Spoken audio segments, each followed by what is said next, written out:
जैसे एक संतान हो जाती है, मान लो एक बच्चा हो गया, एक संतान हो गई, और एक संतान होने के बाद में दूसरी संतान हो ही नहीं रही। किसी को 10 साल हो गए, किसी को 8 साल हो गए, किसी को 5 साल हो गए, किसी को 6 साल हो गए, किसी को 9 साल हो गए, किसी को 12 साल हो गए, दूसरी संतान हो ही नहीं रही। आपने डॉक्टरों को भी दिखाया, इलाज भी करवाया, फिर भी संतान का सुख नहीं है। तो शिव महापुराण में बेलपत्र के वृक्ष का बड़ा सुंदर भाव कहा।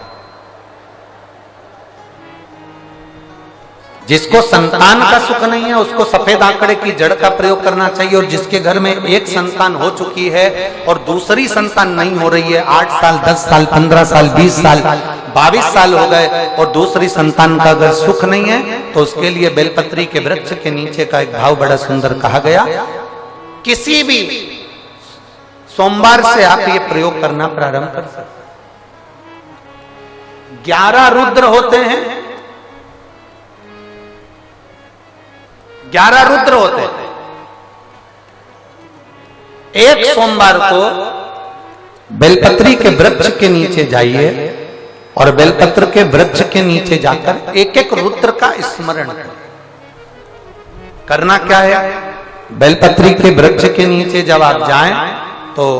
बेलपत्र के वृक्ष के नीचे की ही मिट्टी का एक कुंड, आप लोग क्या कह सकते हैं, यहाँ पर हम क्या बोलें उसको, जैसे मिट्टी का एक कटोरी बनाते हैं ना, क्या बोलते हैं उसको, कुंडी बना देते हैं मिट्टी की। बेलपत्री के वृक्ष के नीचे की ही मिट्टी, उसी मिट्टी का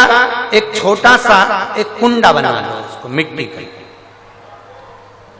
जितने लोग आस्था चैनल पर सुन रहे हैं, जितने लोग फेसबुक यूट्यूब पर श्रवण कर रहे हैं, बड़े ध्यान से सुनिएगा, सावधान।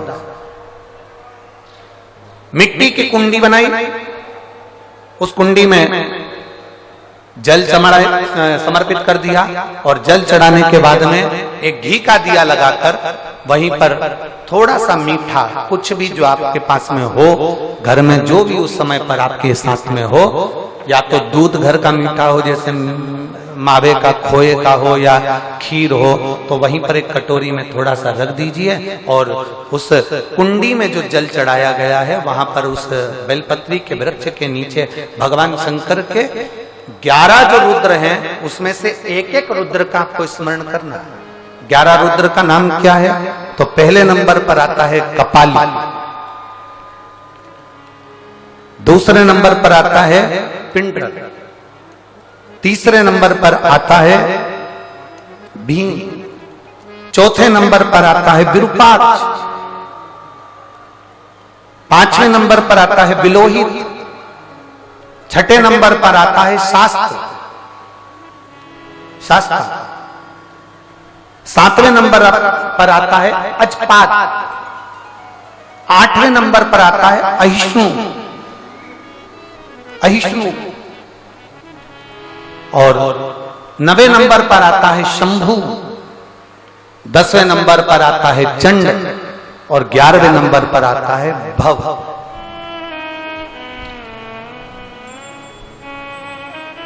अगर अभी आप लोग नहीं लिख पाए हैं तो बाद में मोबाइल पर से कथा को पीछे खींचना, फिर उसमें से धीरे धीरे इसको लिखना। एक रुद्र के नाम से एक कुंड का निर्माण करा, पूजन करी, घी का दिया लगाया, वहां जो मीठा रखा है उसको लिया, कुंड में से थोड़ा सा जल लिया, बेलपत्री के पेड़ के नीचे आचमन किया, जो मीठा रखा है वो ले जाकर रात्रि के समय पर सोने से पहले पति पत्नी उसको पाएं और साथ रहे। एक सोमवार को ये प्रयोग करना है, फिर दूसरे सोमवार को दूसरे जो एकादश,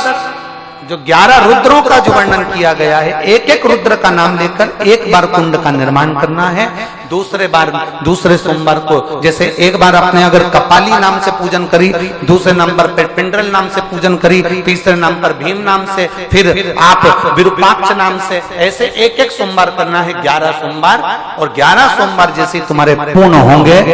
भले 10 साल हो गए हों चाहे 15 साल हो गए हों, गर्भ जरूर फेरेगा और संतान की प्राप्ति जरूर। किसी किसी के यहाँ पर 11 रुद्र भी पूरे नहीं हो पाते हैं और गर्भ ठेर जाता है। लगभग 4-5 रुद्र पूरे होते हैं और गर्भ ठेर जाता है। तो आप जो 11 रुद्र हैं इनका स्मरण कर कर भी भगवान शंकर से प्रार्थना कर सकते,